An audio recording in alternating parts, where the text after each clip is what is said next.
Hey everyone, welcome back to Behind the Closing Door.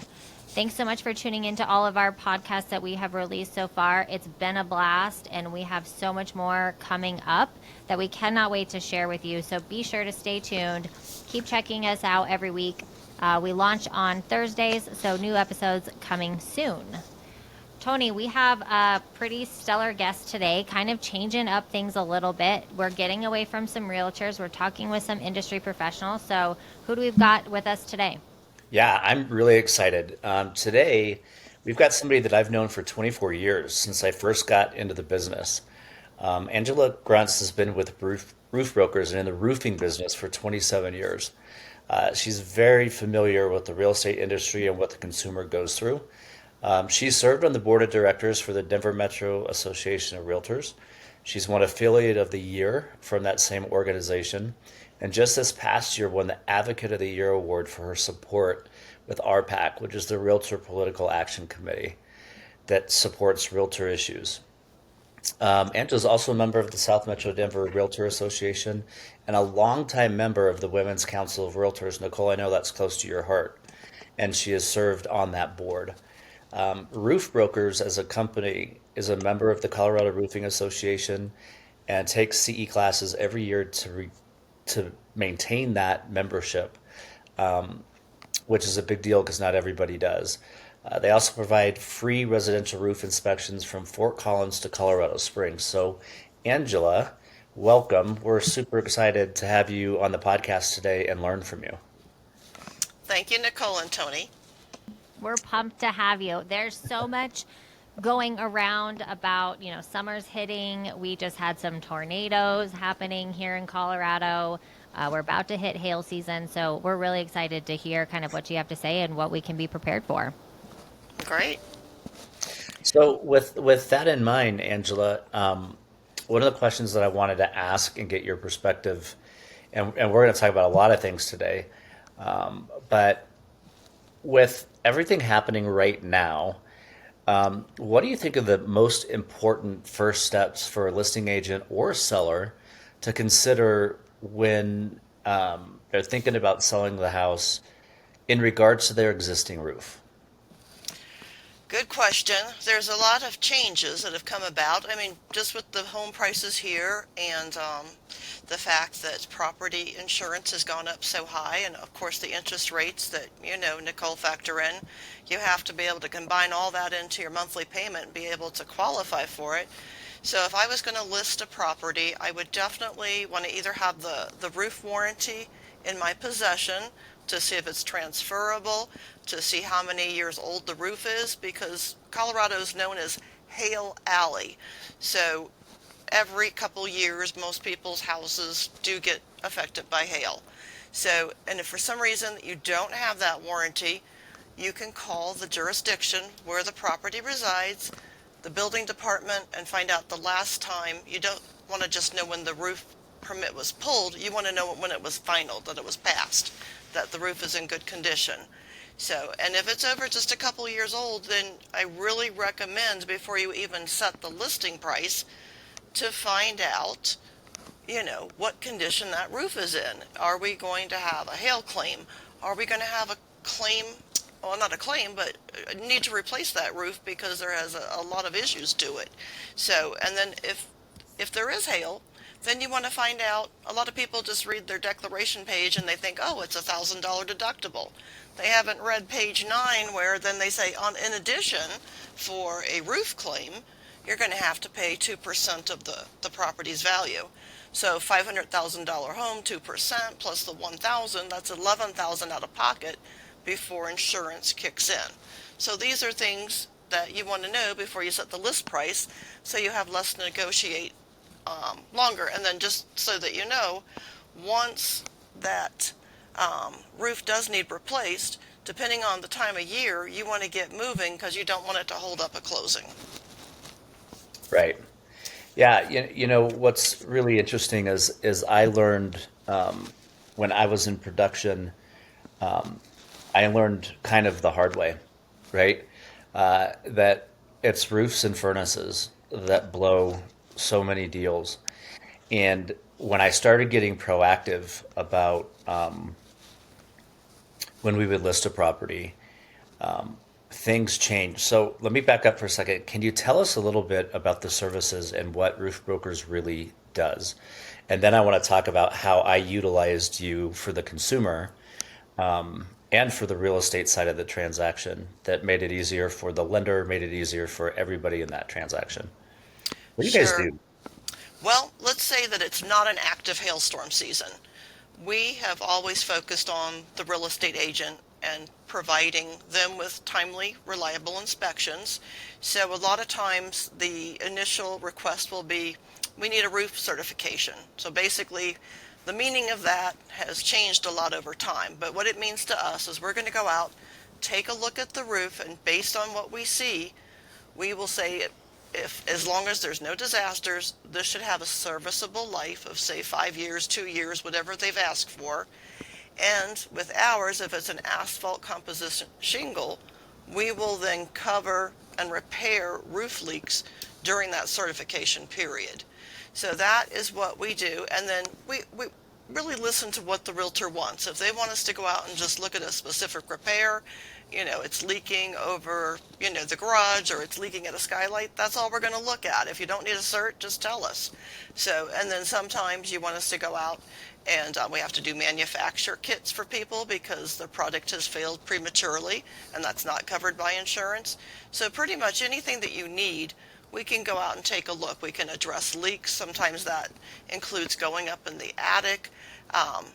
With a tile roof system, it can be coming in your dining room light fixture, but it started over on the garage.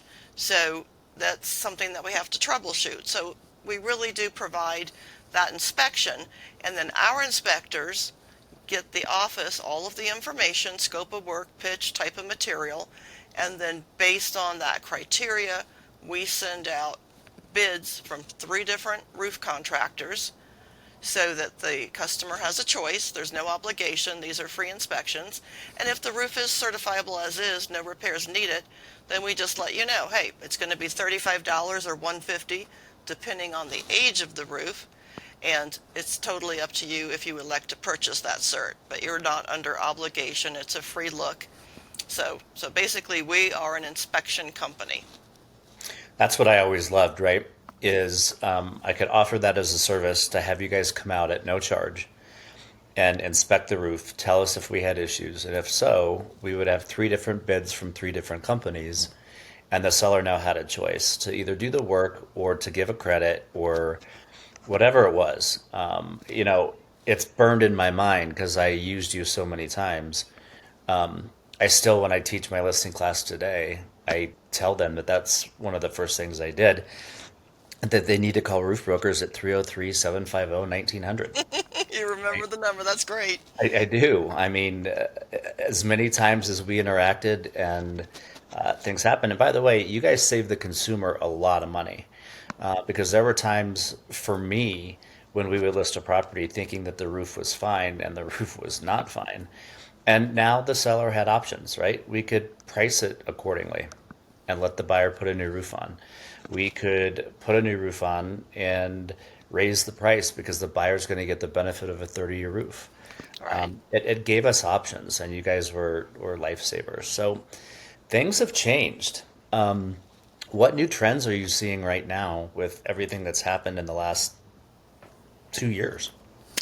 Well, I would say one of the biggest things is all of a sudden their insurance companies are wanting the roof to be replaced after it's 10 years old, even if we don't see any hail damage, or we would certify it for another 5 years, because to us the importance of a roof is keeping water out, and if it's still doing that service. But I understand, sometimes insurance companies, they don't want to have that risk. So, and the first thing they're going to do is go through LexisNexis, and they're going to find out what the CLUE report says, which is the Comprehensive Loss Underwriters Exchange. So just because you're the owner of the property now, the records go back 7 years for that property, and maybe you haven't owned it 7 years. So if there's been multiple claims reported against this property, that can lead to much higher premiums for a buyer. And if you're not a sophisticated buyer, you might not realize that. A bad clue can really lead to issues. So we're also seeing that now they have this new fire rating. They look at it's 1 to 10, and anything over 5, in most cases, they will not insure a new buyer. So it's gotten so bad with the insurance deniability, not so much just with roofs, but mostly with the fire rating, so that the state has actually this year started what's called the Fair Act Plan. And it costs more, and it covers a lot less. It doesn't even cover theft or the other things that homeowners insurance typically covers, but at least you have a little bit of recourse if your home burns down. So that's a big change where people just flat out can't get insurance. So, or it's so expensive, they might not be able to pay the mortgage plus the insurance. So, and then we've seen a lot of jurisdictions now also change their roof codes, and a lot of that had to do with the fires. You know, right now everybody wants to be, resistant, resilient against fire, and that can help both with hail and with fire with some of the class 4 impact resistant shingles. And then we have tornadoes, we don't have hurricanes, but tornadoes. So like Thornton, they're saying, hey, you have to put on a 90 mile per hour shingle to put on a new roof here. Boulder saying you have to put on a class 4 impact resistant shingle. So a lot of these changes, and then also we're finding that it was standard to have mid-roof inspections over the years, but now a lot more jurisdictions. Every single city has a different code. So you're seeing mid-roof, so that can really slow you down. So if we go one shingle over what their requirements for a mid-roof are, like for instance tearing it all off and then just re-shingling 25%, they can make us tear it all off again, because they want to know what's the underlayment. Again, we're getting back to the fire resistance, the wind resistance, and the hail resistance. So before you're done with that roof, they want to see what you're doing. Another thing that's gotten really hard for us is before we were actually licensed and able, our contractors, to remove and replace solar panels. But now they've made it to where only certain companies can do that, and they have to have an electrician, and roofers aren't electricians. So that adds to cost, and it adds to timeline. If you're in the middle of a hailstorm and you're trying to get that roof done before the home sells, good luck if they're backed up. Last year, oh gosh, we could wait up to 3 months just to get that to coordinate, because you don't want to take off the roof and then not have somebody there to take off the solar and put it back on. So whose liability does it become if it leaks? So So timelines have really changed between solar permits, changes in code, mid-roof inspections, all of that stuff. Whereas before it was pretty much, I can remember you guys would go out, we decided we were going to replace the roof. You would book it out, 4 or 5 days out from when you guys were there on inspection so you could get materials, and the roof was on in a day or so. exactly. And back then, when we still had 3-tab shingles, we could do layovers. You could put up to 3 layers of shingles. Now, the way the shingles are made, you have to tear off the deck every single time. So, of course, that adds dump fees, there are environmental implications, all sorts of stuff. So, that have increased the price of the roof. Wow. So, and with the solar panels too, it's going to, I think the average is $300 a panel. So it's usually about $1,500 to remove and replace during the roof install. So of course, if the insurance company knows that you have solar, that's going to increase your premium again. It's very expensive. So that's definitely something to consider. I'm not saying solar's bad. I'm just saying it can be expensive. There can be unforeseen issues. So, and over the years, I've kind of learned, which companies to deal with and which ones not. So many solar companies have gone out of business. So then it makes it that much harder to get somebody that can remove and replace and keep the lease or the owner's warranty in place with the solar. Yeah, I think, I love having this conversation because as a newer homeowner, I've only been a homeowner for about 5 years now.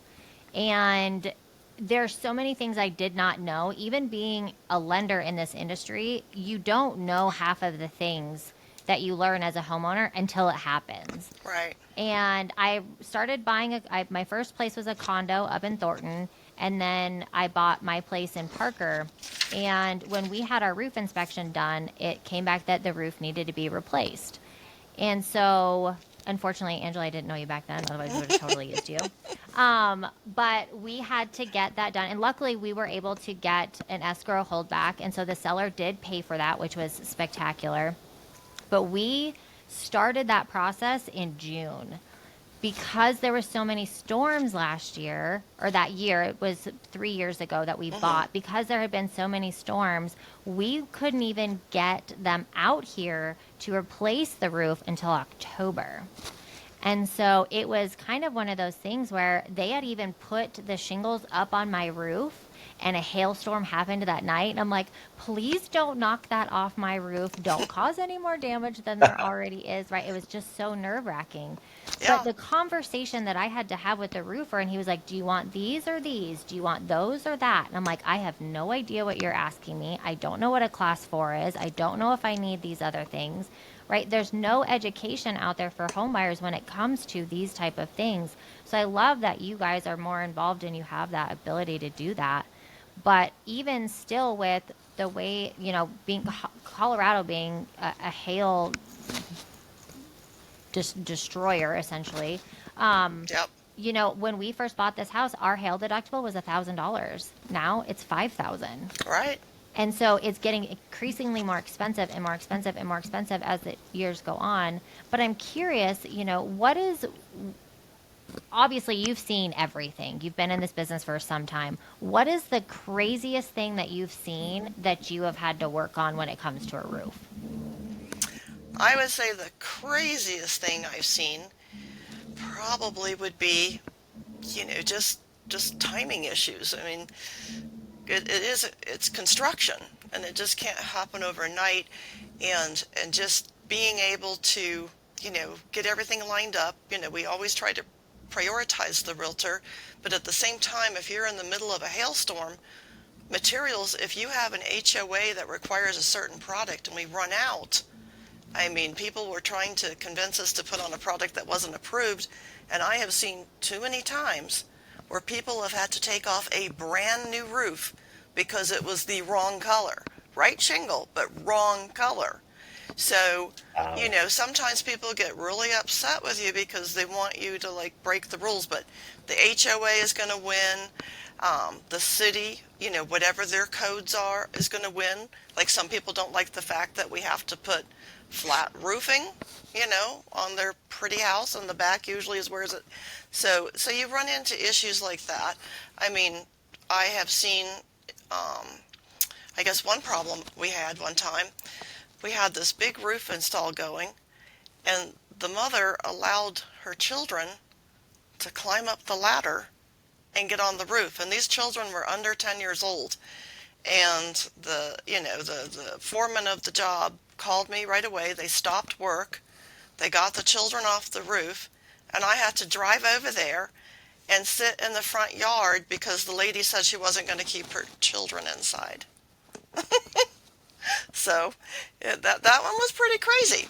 So, when you mentioned that there have been times where the HOA has, the wrong color's been installed, right? Like, you don't know until it's completed, right? That it's the wrong color. We make them sign off now. Those were the early years because, you get used to it. You don't just, because we'll have realtors and sellers say, I don't care what the HOA says. This is what I want you to do. And we've gotten to that point where we just say, we can't. So this is in your best interest. When that would happen, I mean, who do they have to pay for all new? I mean, obviously you've got to pay for, supplies and more time and labor to be able to reinstall that. Are the homeowners then charged for a whole new roof twice? Yeah. Wow. It's all new labor, all new material. You're just dumping really good shingles into the trash. So so that has happened.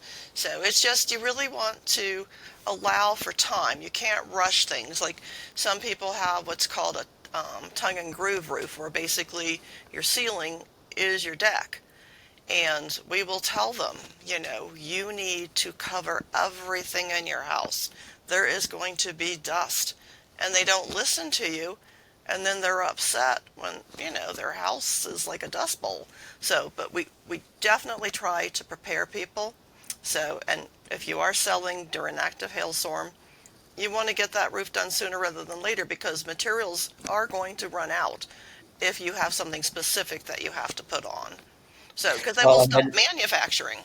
then you've got this other issue with neighborhoods that are maybe more established. One of them that rings a bell for me is parts of Greenwood Village that still have wood shake roofs, right? That are no longer up to code, that have to be replaced. Those become horrifically expensive to tear out, to put on new product, and that kind of thing. And I just don't think everybody's aware. They're like, I'm insured. I'm insured. I'm good. My deductible is only X. I've not filed a claim. They're not thinking through that stuff because everything has changed. So I think the education piece of this for the homeowner, with the realtor being aware of all of these issues and those things that are going on, is so important, because I have seen, well, I'll tell a story. So I had 4 listing transactions fall apart in 48 hours 1 year, in a matter of like, well, all 4 of them fell in 48 hours in the month of June. And 2 of them were roofs. And the thing that was so difficult for me was, I got them under contract at a certain price. They were counting on this amount of money. Now the inspection comes in, and they've got to replace a $15,000 roof, and it's going to cost them X number of dollars. Realistically, as a real estate agent, I felt like I took that money out of their pocket because I didn't ask the right questions up front, and I didn't educate them up front as to what the risks were, right? And I can remember I would have like 4 or 5 things that sellers would have to do to list with me, and the first one was an inspection from roof brokers, right? We don't have to do the work, but we need to know what we're getting into so that we can negotiate. And I think I had a handful of people that said no, even though it was free. No, Right. I don't want them to come up. We're good. I know it's good. And sure enough, we get to the inspection and the roof is gone. So, there's the education side on the buyer side, and there's the education side on the seller side. And I firmly believe, as a fiduciary, that the realtor needs to drive that ship. They can't make decisions. They can only advise and give them options. But in this market where things have moved so quickly and prices have escalated, I just don't think that that's happened enough, right? Right. So let me ask you this question. If you know that you had a hailstorm, well, I'll just back up to one that happened to me. I'm in Lone Tree. Do you remember the storm of that would have been June of 2023, the one that had all the hail and the tornado in Highlands In Ranch Highlands Ranch, yes. and all of that? Yeah. So it shredded. The hail was so bad and the wind was so bad here in Lone Tree. It shredded all of my screens. It damaged, you know, siding. It damaged all that kind of stuff. So if you know that a hailstorm has moved through your neighborhood, whether you're a seller or just a homeowner or a buyer that's under contract, what do you do? Like, how do you be proactive? What do you look for? What's the process to, that's the word I'm looking for. What's the process to ensure the value is there and or troubleshoot what you might have to do? Well, as soon as the hail happens, I always recommend that people take photos of the size of the hail, put it in their hands so we have a reference point, and you want to look around. I mean, you're going to photograph everything. The leaves down on the ground or the branches, the dents in the mailbox, your vehicle damage, fence, gutter, siding, the neighborhood in general, and you want to date it because you're going to want to have proof. And before I even forget this, don't get repairs done until your claims adjuster has been out. You don't know how many times people say, well, I threw out that hot tub cover or whatever it is. So, but yeah, you want to document everything. And as long as you don't have literally a tree in your roof causing a leak or your solar panels blasted out, it's not going to be an emergency. So I think that you should have a reputable company come out and make sure that there is damage, and they're going to document it for the insurance company, because as far as somebody like roof brokers or some of the other contractors you've dealt with, realtors are a great resource to refer. So you want to know that the person, the contractor, is invited, not just a random out-of-state door knocker that's chasing the storm. And the reason that you don't want to rush to call in your claim if it's not an emergency, in other words, water's not coming into your home, is because if it's a widespread hailstorm, within about a week, all the major insurance companies will dispatch what's called catastrophe adjusters. They come in from out of state, they're the cowboys, and for whatever reason, they get paid a percentage of what they total. So everybody gets a new roof, especially if there's reinsurance. So if you want to make money off of this storm, don't jump the gun unless you have an emergency, like I say, water coming into your home. A local adjuster like roof brokers, we do insurance adjustments for places like Farmers and State Farm and all that. We get paid $250 whether we total it or not. There is no advantage to us to total your roof. We have to measure a certain number of hits per square of roofing material. So I always say, wait until the cat guys are here if they're going to come.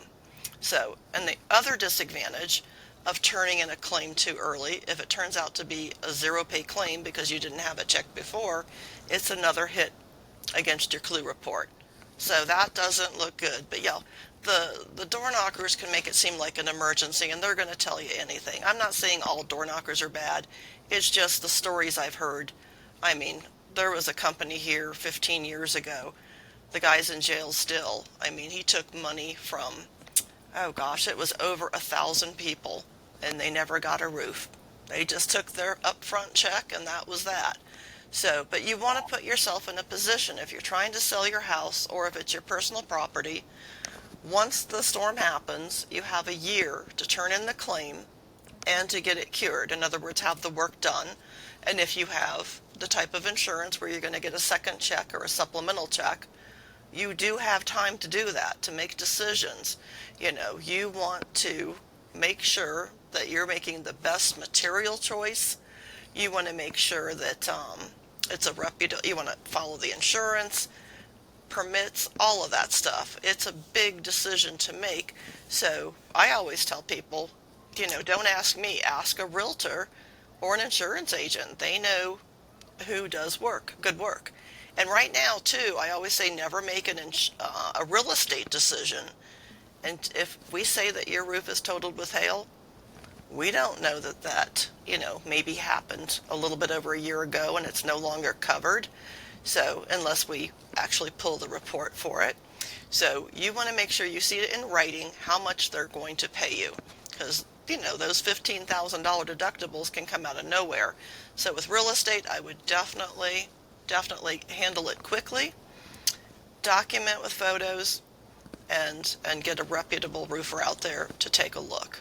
So how do you know the difference between the door knockers that are chasing the storm and, as you call them, the cowboys, the catastrophe adjusters that come in from out of state? Okay, so the I CAT know team, that they're legit. a CAT team is somebody, let's say you have Farmers Insurance. Farmers Insurance, you've called in the claim, and they send out an adjuster with a specific time, and they give us, the roofer, the opportunity to meet that adjuster. So that's that is an employee of Farmers or State Farm, so they are legitimate. The people that aren't are the ones that just driving up and down the street saying they can pretend to be an adjuster, or they can pretend that it's an emergency. They're trained salespeople. So I'm just saying, if you're going to have a roof contractor come out, make sure that person is invited to your home and not randomly knocking on your door. The catastrophe adjuster will be making an appointment with you, the homeowner, and me, the roofer, to meet at a time that works for everybody. And that will typically be a good 45-minute, hour, depending on how much the damage. It could be siding, roofing, vents, deck, the whole bit. So the CAT guys are great. They just have different rules. I've never understood it, why the insurance company works this way, because they're basically, making an incentive to total things. Now, if you have reinsurance in that zip code, if you've bought, so many millions of dollars and zip code 815 gets hit, everybody gets a free roof, and then maybe Farmers will come back 6 months later. If you had our insurance, you would have gotten a new roof because maybe American Family didn't buy reinsurance that time. So all that factors in. It can be marketing tools, but yeah, the CAT guys, they can. I would, for me myself, I always wait for the CAT guys. I mean, my God, this guy came in from North Carolina and practically bought me a new house. So it's true. So, Angela, as a homeowner who's not looking to buy or sell anytime soon, you had mentioned that they have a year to file a claim from when a storm happens. But you also said that it would to be submitting claims sooner rather than later, right? What is kind of the benefits to submitting something sooner rather than later? What if a homeowner just waits till the end of the summer and is like, we've had 5 hailstorms and we want to have somebody come out and check it out? Is there any benefit or disadvantage to doing something like that? The sooner rather than later would only be if it's an active listing. So because it's going to be changing insurance, so you want the insurance to cover it. I would actually wait if there's no water damage. I would wait a few months. So I don't want the CAT guys to leave. So there's that, you want it while they're still here, because if you wait too long, you're going to get a local adjuster. So you're probably not going to get as much of a claim. But as far as the disadvantage, waiting too long too, so most shingle colors, unless it's a black shingle, it's very clear when the hail first happens. You'll see black spots up on your roof because it's knocked the granules off. So I would say a month or so, but I wouldn't actually have the work done until the fall, because you could have another hailstorm. So why put on a brand new roof in July only to be hit again in August?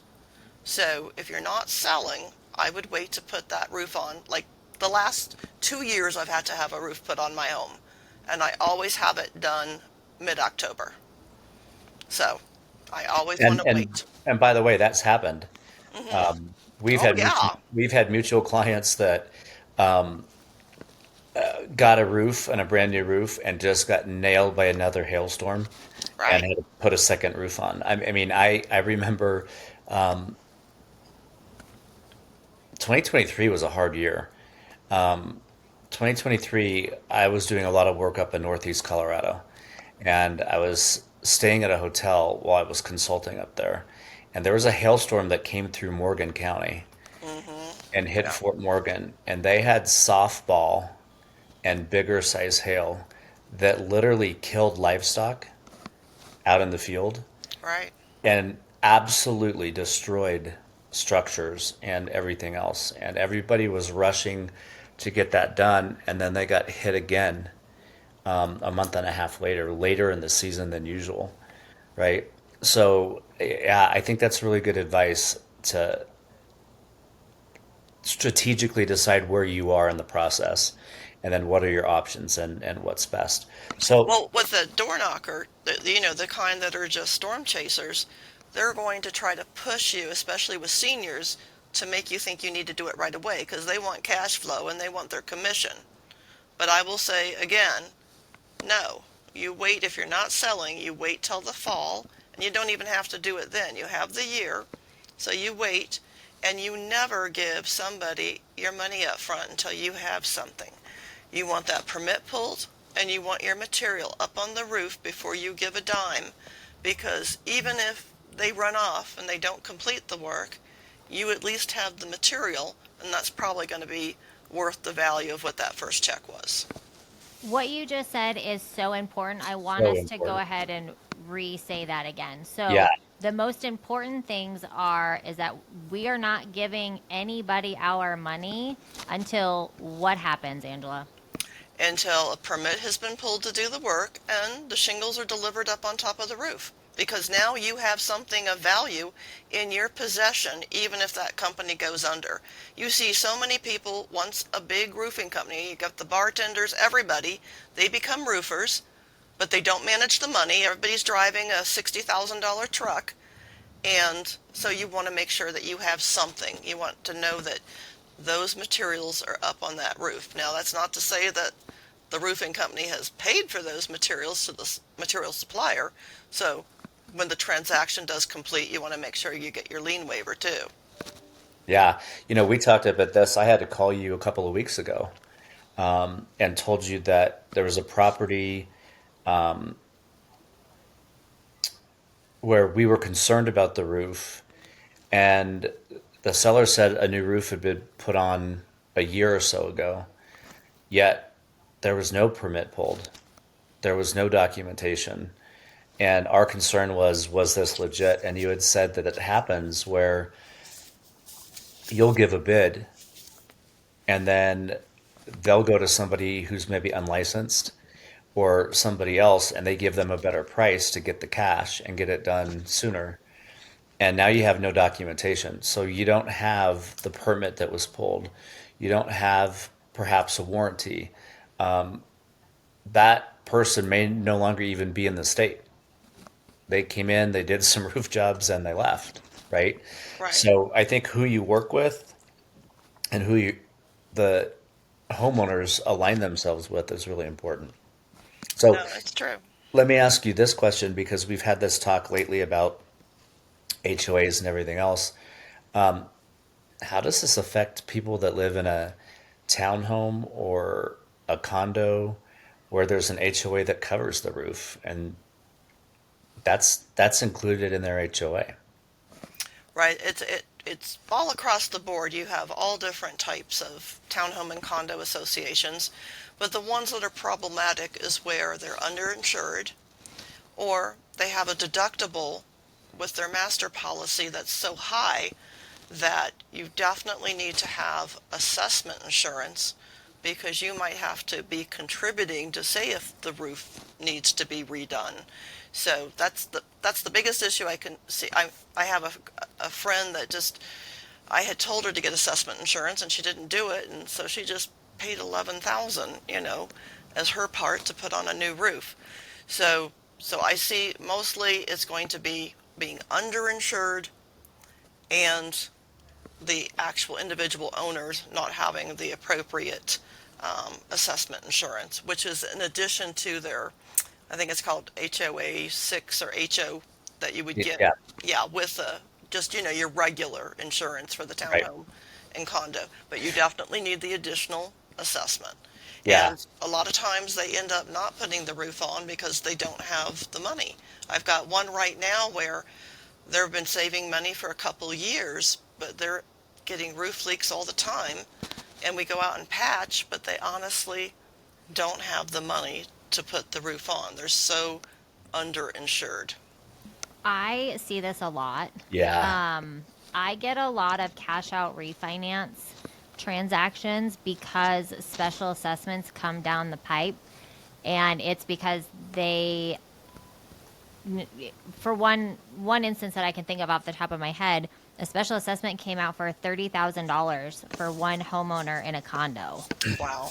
$30,000 wasn't my single family residence wasn't $30,000, right? So that automatically right there, you kind of ask yourself like, why is that so expensive on a townhouse? Right. But I digress. So I do a lot of cash out refinances because a lot of people don't have $30,000 just lying around. Right. And so that's not something you're going to put on a credit card. That's not something that you're just going to dig up out of the backyard, although some may have it, who knows. But I see it time after time that I get the phone calls that we have a special assessment because of our roof and we need X amount of dollars pulled out of our equity. And it is a very large figure. It's not something like 10 to 15,000. It's closer to 30 to 40.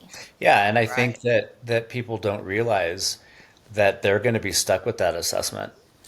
When you read the contract to buy and sell and you read the listing contract, it's very clear and it states that if there's a special assessment that comes up anytime before closing, so you could be under contract and a special assessment comes 2 days before closing, Hmm. seller's responsible to pay.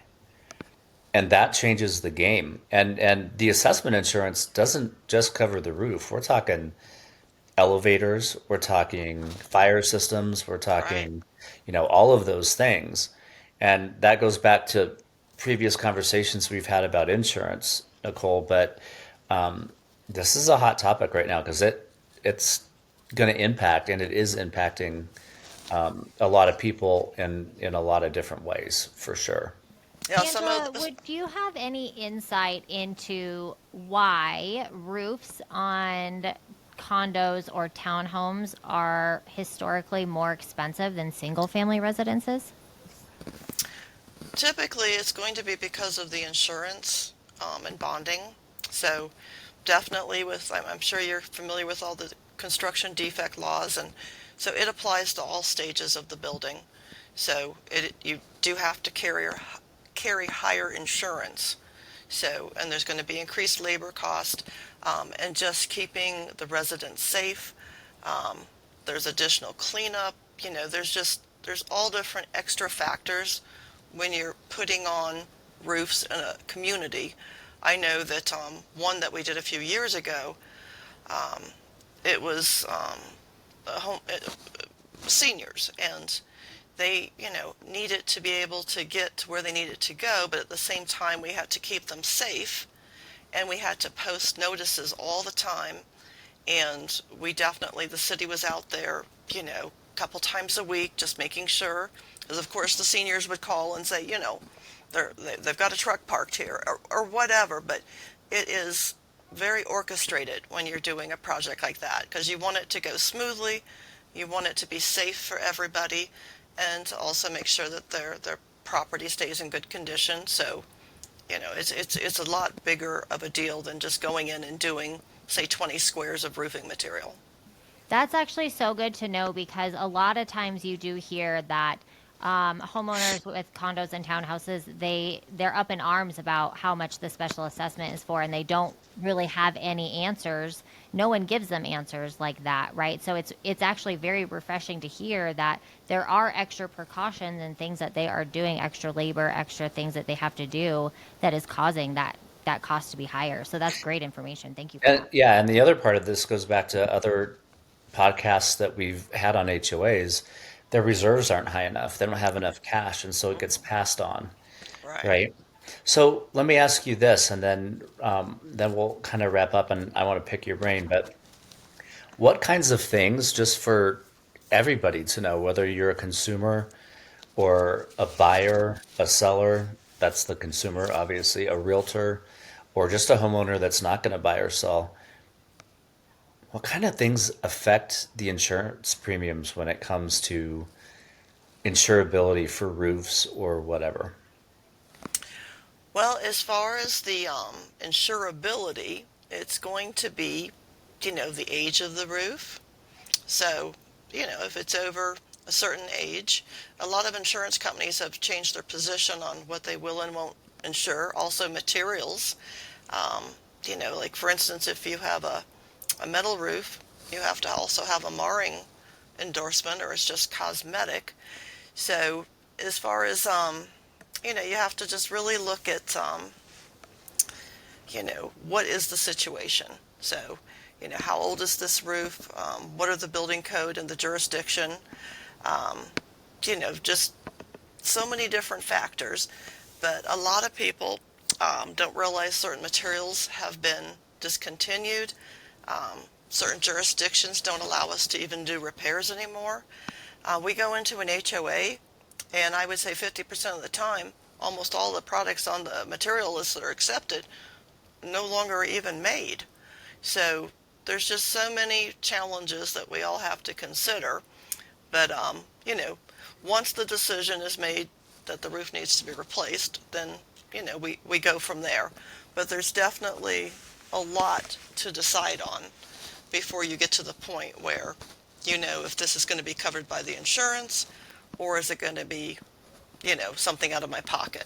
So I think that you should have a contractor that's willing to sit down with you and explain to you the pros and cons of different materials. Like I just got asked the other day again, a lot of people want to go from an asphalt shingle to a tile. Well, tile roofs are pretty, right? But you have to pay about $3,000 for an architectural engineer to come out to make sure that your current truss system, rafters, can hold the weight of the tile plus 3 feet of snow. And you have to sign off that probably your walls, plaster walls, are going to crack. And you're going to have the drywall redone. So, selling that $75,000 tile roof isn't important unless Right. the person really wants it and they understand all the complications and extra costs that's going to come with it. So, Awesome. anything else in particular? Yeah, tell us what you're focused on this year. Right, we're halfway through the year. Things have changed in your business. Where are you shifting, and kind of what are you focused on for the rest of 2025? What's important to you into your business, and how you guys continue to give great customer service? Well, for me, I'm still very fortunate to have a lot of good real estate connections. I just joined, because I always think we need to pivot, when business change. So the Builders Realtor Council, I just joined. So I know there's a lot of new home building going on here. So I'm going to really do a deep dive and to investigate if roof brokers might want to take a look at that. Because we have 7 different roof contracting companies that we vet that all want work. And of course, it's slow right now. The real estate typically is what gives us 95% of our work. And as we all know, that's just been a little bit slower. So now that it's coming into more of a buyer's market, that is helping us a little bit because the buyer does want the new roof, whereas, back when houses were selling like hotcakes back with the pandemic and all, they didn't care if the roof was caving in. They would still they didn't, they would still buy the property. But now, of course, that insurance has gotten harder to get. The roof has become very important again. So for me, I'm going to look at still maintaining my relationships with real estate, but try to meet some builders as well, try to develop that. And, as far as I really like just volunteering, and I have so much enjoyment from, the different committees I serve on.